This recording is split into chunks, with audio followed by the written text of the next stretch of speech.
29 सितंबर को मैंने बनाया था एक विंटेज केक जो कि मैं 1 केजी पे बनाई थी। जैसे ही मैं उसकी वीडियो पोस्ट की, मुझे फिर से एक विंटेज केक का ऑर्डर मिल गया और कस्टमर ने कहा मुझे सेम केक चाहिए। मैंने उन्हें कन्विंस किया कि प्लीज़ कलर चेंज करवा लीजिए।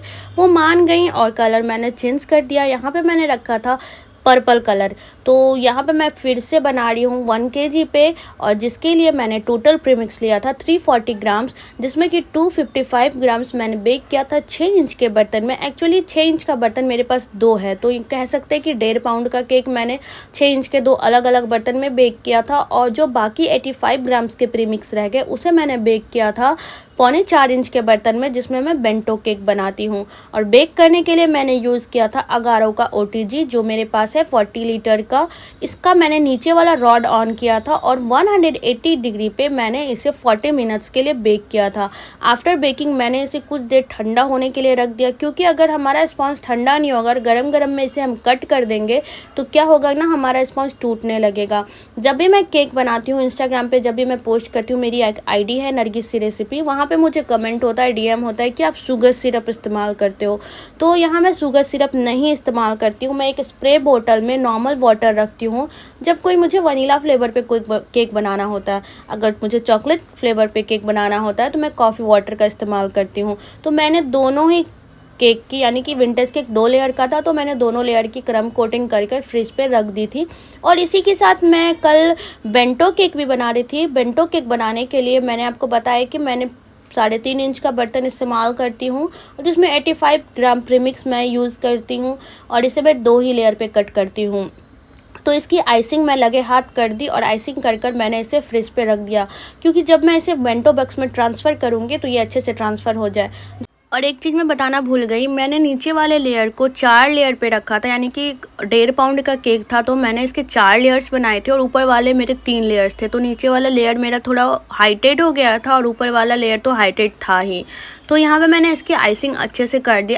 मैंने इसकी आइसिंग करी थी पर्पल कलर, जो कि मैं मिक्स मैच कर बनाई थी, रेड एंड ब्लू को ऐड कर बनाया था। और आइसिंग करने के लिए मैं पैलेट नाइफ का इस्तेमाल नहीं करती हूँ, मैं इस्तेमाल करती हूँ स्केल का। और एक वीडियो में इंस्टाग्राम पे मुझे किसी ने कमेंट किया कि use scraper not mobile protector. तो जिसको जिस चीज़ में सहूलियत होती है वो उस चीज़ से स्क्रैप कर सकता है। मुझे अपना ये मोबाइल प्रोटेक्टर से ही अच्छे से हो जाता है, तो मैं इसी से करती हूँ।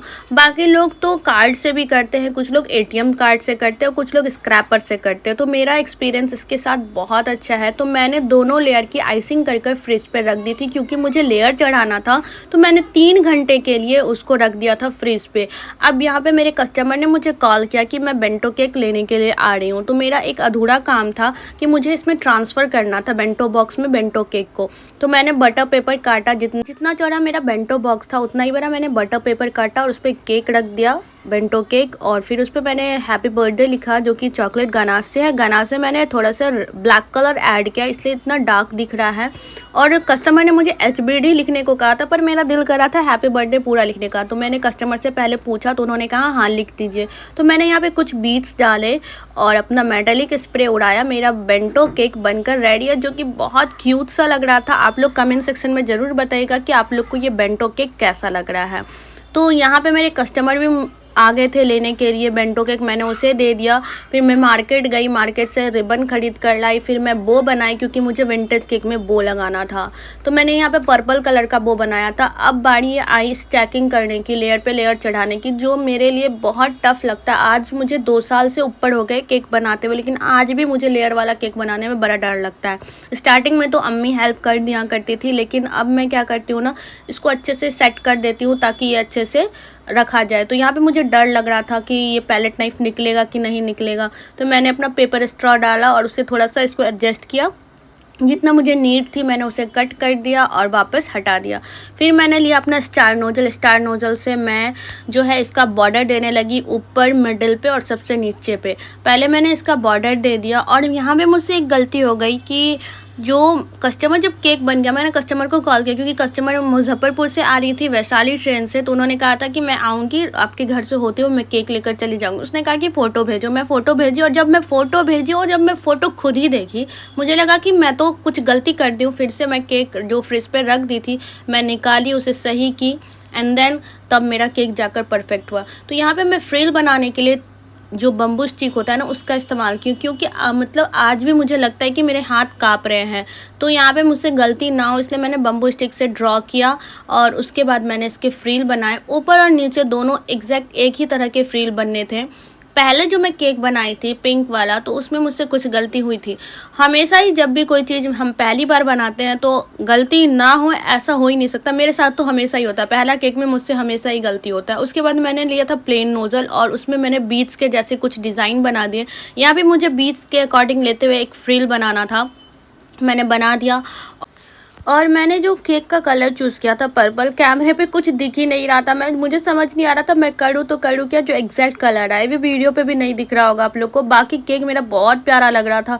मैंने सोचा इतना कर कर मेरा केक कंप्लीट हो गया है, तो मैं क्या की इस पर बीट्स लगा दी, अपना मेटेलिक स्प्रे उड़ा दिया और जो मैंने पर्पल कलर के बो बनाए थे रिबन से, उसे मैंने लगा दिया। जल्दी मैं रिबन से बो कैसे बनाई थी उसकी भी वीडियो ज़रूर लाऊंगी और शॉर्ट्स पे ही लाऊंगी। तो यहाँ पे मेरा एक बो कम पड़ गया था तो मैंने फिर से बनाया और उसको चिपका दिया। तो केक मेरा यहाँ पे मैंने सोचा कि केक कंप्लीट हो गया है, लेकिन केक हमारा कंप्लीट नहीं हुआ था। मैं इतना करके फ्रिज में रख कर रूम में आकर अच्छे से बैठ गई और जब कस्टमर को फ़ोटो भेजी और जब मैंने कंपैरिजन किया कि यहाँ पे तो कुछ मिसिंग है, फिर मैं वापस गई, अपना सेटअप रेडी किया और फिर से जो मिसिंग था मैं उसे बनाई। क्योंकि मुझे पता है अगर मैं कस्टमर को ऐसे भी दे देती तो कस्टमर खुशी खुशी ले जाते और केक कट कर लेते, पर मुझे ये अच्छा नहीं लग रहा था, इसलिए मैंने सेम इट इज़ बनाने की कोशिश की। तो यहाँ पे कलर एग्जैक्ट नहीं आ रहा था तो मैंने स्नैपचैट खोला और स्नैपचैट से जब इसकी फ़ोटो ली तो जो मेरा एग्जैक्ट कलर था केक का मुझे वो मिल गया। क्योंकि जो नॉर्मल कैमरा था उससे तो कलर आ ही नहीं रहा था। अभी आपको दिखेगा स्नैपचैट वाला फ़ोटो, मेरा एग्जैक्ट केक का कलर ऐसा ही था जो मैंने स्नैपचैट से फ़ोटो लिया है। ये केक लेने वाली कोई और नहीं मेरी फ्रेंड थी। ये मेरी बैचमेट और फ्रेंड भी कह सकते हैं। तो यहाँ मैंने अपने गलती को पहले सुधारा और ये इसी टाइम मैंने कस्टमर के बच्चों का नाम भी लिख दिया था। ये ट्विंस बेबी के लिए केक जा रहा था। और इसके बाद जब कस्टमर केक लेने आई और डब्बे खोलकर देखा तो वो कहती है, अरे इतना छोटा सा केक, तुम तो धोखा कर दी, क्या फ़ोटो में इतना बड़ा दिख रहा था। भाई मैंने क्लियरली कहा था कि मैं 1 केजी यानी 2 पाउंड पे 2 लेयर का केक बना रही हूँ, जाहिर सी बात है छोटा दिखेगा ही। बाकी वीडियो अच्छी लगी तो लाइक शेयर कमेंट करना, मुझे फॉलो करना मत भूलना। मिलती हूँ जल्दी, बाय बाय।